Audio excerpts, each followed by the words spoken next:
చూడండి ఒకసారి డైరెక్ట్ చేస్తానా, చూడండి ఒకసారి. సో 5 ఇంటూ కాస్ స్క్వేర్ 16 అంటే 1/2 square plus 4 into secant square 30 అంటే 2/√3 whole square. So minus tan square 45 అంటే 1 స్క్వేర్ రా బై సైన్ స్క్వేర్ 30 అంటే 1/2 స్క్వేర్ ప్లస్ కాస్ స్క్వేర్ 30 అంటే √3/2 హోల్ స్క్వేర్ అన్న.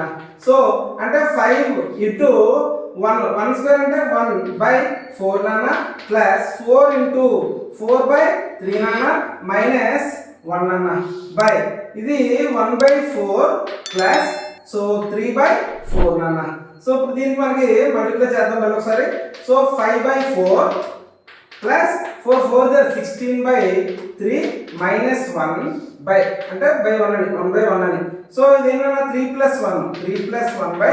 1 సరిపోయిందా. సో ఇప్పుడు దీన్ని కంటిన్యూషన్ చేద్దాం. ఈ రెండింటికి ఎల్సిఎం ఏంటన్నా 12 రైట్. 12 అంటే 4 3 జర్ అన్న.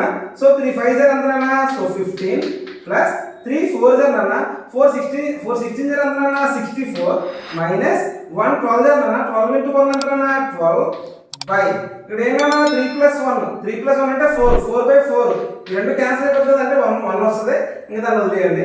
సో ఇప్పుడు మనం దీన్ని చేయాలి 15 మైనస్ 12 ఎంతనా 3 + 64 ఎంతనా 67 రా అంటే 67/12 అన్న. ఓకేనా.